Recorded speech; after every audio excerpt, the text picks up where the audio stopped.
Today's video is about a movie called Scary Stories to Tell in the Dark. Watch out with spoilers ahead.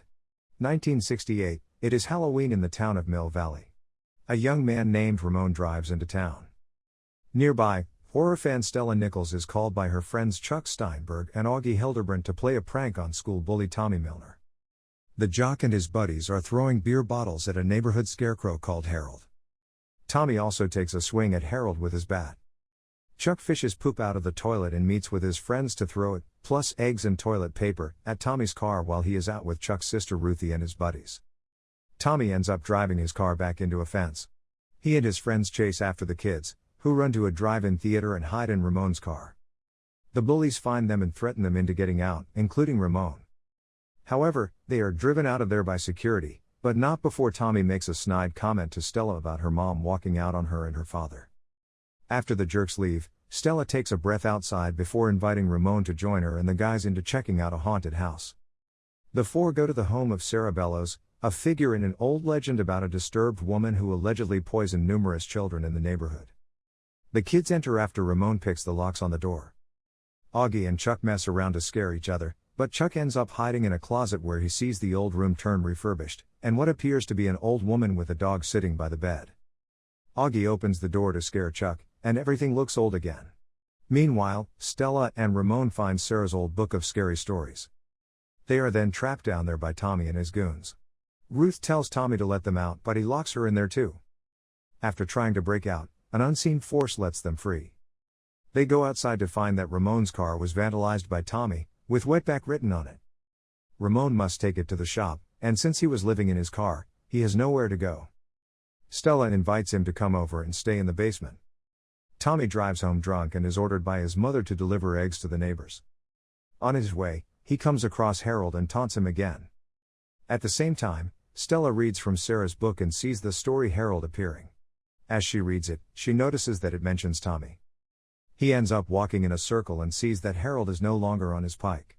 Tommy soon realizes he is being followed by Harold. He trips across a rake and uses it to try and stop Harold, but the scarecrow takes it from him and impales Tommy with it. As Tommy tries running away, his body starts to fill up with straw. In the morning, Ramon brings his car to the shop, but he is pressed by Chief Turner over his appearance in town. When he sees what Tommy wrote, Turner questions him over the supposed fight he got into with him. Ramon mentions his last name being Rodriguez, and Turner implies he will investigate him. Tommy is noted as being missing by Stella's father Roy. She goes to investigate with Ramon, and they find what appears to be Harold wearing Tommy's clothes. Stella figures that this is Tommy and that the story she read came to life. She decides to take the book back to the Bellows house to prevent it from continuing. When Stella returns home with Ramon, he finds Sarah's book back on Stella's bookshelf. A new story then begins to appear, The Big Toe. This one features Augie's name, and it involves him eating a stew containing an appendage, and a disembodied voice calling out "WHO took my toe." Stella calls Augie to warn him, but he ends up eating the stew and the Big Toe woman starts stalking him. Augie runs to hide in his room under his bed, but as he thinks he is safe, Big Toe pulls him under the bed and reveals her hideous face before making him disappear. Stella and Ramon show up too late and see the claw marks under Augie's bed to have their fears confirmed. Stella tells Chuck and Ruth that Augie is gone and that it's because of the book. Chuck suggests they take it to the police, but Ramon doesn't want to get involved with them since they might think he had something to do with both Augie and Tommy disappearing, as there is now a search party going out for the latter. The trio try to burn the book, but it doesn't work. The friends go to the Mill Valley Gazette to dig up any old information on Sarah. They find articles about a woman named Lulu Baptiste, who worked for the Bellows family but was fired after Sarah hung herself, and it was believed that Lulu was teaching Sarah black magic. The book then starts to write another story, The Red Spot. This one is about Ruthie, who got bitten by a spider while trapped in the Bellows house. She is set to go on stage for a performance of Bye Bye Birdie, but the spider bite on her cheek starts to get worse. She goes to the bathroom to check on it, and hears a voice calling her name. A spider leg then pokes out of Ruth's cheek, before a whole swarm of spiders start crawling out and biting her.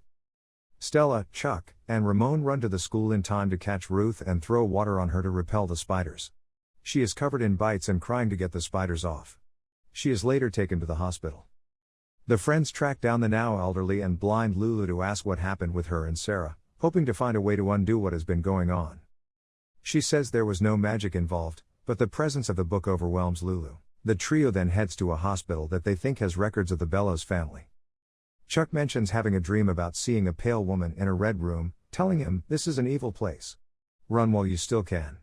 The kids sneak in and head to find whatever documents they can. Stella and Ramon come across a room with old recordings from Sarah as she received electroshock treatment from her brother Ephraim. They hear the voice of Sarah, who, as it turns out, was innocent and never poisoned the children, but it was her family's fault for tainting the water supply, and they tortured her and framed her to cover up their secrets. She then appears to be reciting the new story being written, The Dream. Orderlies find Chuck as he snuck in, and the alarm goes off, making everything go red. He then sees the pale lady, who appears grotesquely overweight and has a horrifying grin etched on her face. No matter where Chuck runs, the pale lady keeps coming closer and closer until he cannot escape and she absorbs Chuck. Stella and Ramon find out too late that he is gone, and they are kicked out of the hospital.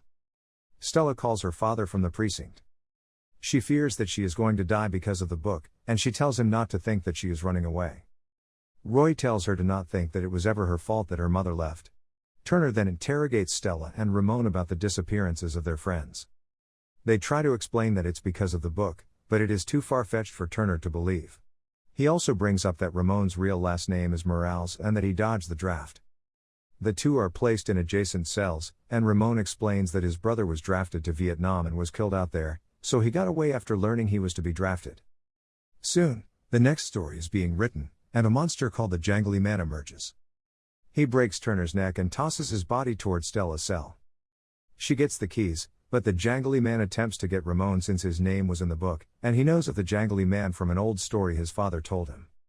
Stella frees them both from the cell, and they realize they must run to the Bellows house to put an end to this. Jangly Man chases after them as they take Turner's car, but Ramon manages to lose him by crashing the car and pinning Jangly Man to a train. Stella and Ramon run to the Bellows house, where they get separated as Jangly Man goes for Ramon. Stella is pulled into another room by the ghosts of the Bellows family. She comes face to face with Sarah's ghost, who is getting ready to trap Stella in her own story. However, Stella hears Ramon's voice telling her to tell Sarah the truth. Stella stands up to the ghost and says that she knows that her family killed the children and framed her, but she is becoming as big of a monster as they were by haunting and taking her friends. Stella promises Sarah that she will tell the truth about her.